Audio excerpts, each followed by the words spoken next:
A common question that people ask me a lot about using solution-focused brief therapy is, how do you do it? Like, what is the key, or what are the keys to using solution-focused brief therapy effectively?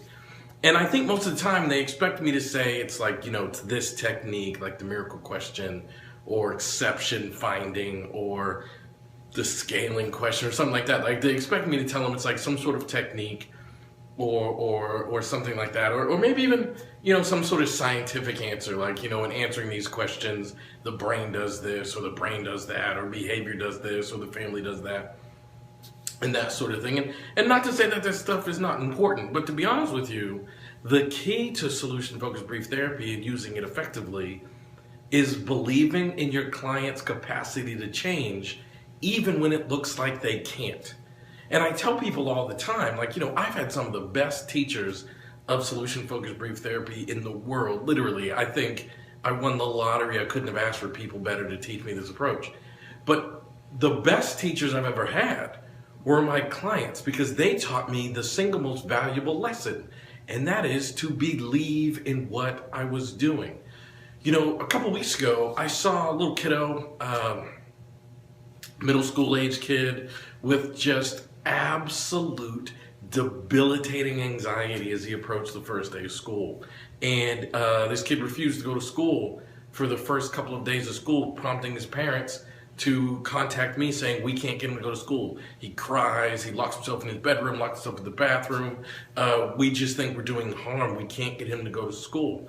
And, nothing that this kid was saying would give you the belief that rapid change was about to happen, because it was just so debilitating, causing his mom and dad to have different responses. One of the parents was just angry. We need to just throw him in the car and bring him to school in his pajamas and let him learn that lesson. And the mom was just worried about him and in tears, so scared about her child. So we did a session as we normally do. What are your best hopes from our talking? I'll never forget, the young man said he wanted to be an astronaut. Talked to him about being an astronaut. Then I happened to ask him, suppose you were an astronaut. You're an older guy and you're an astronaut. You're working at NASA in Houston, and you've just come back from a great mission out to outer space. How do you want to describe at that time the way you handled these middle school years? And he kind of wiped some tears. He'd been crying in the session. He wiped some tears and he said, I want to be able to say that I figured out a way to go to school. Excellent. So how about you go off and see what changes as you focus on figuring out a way to go to school.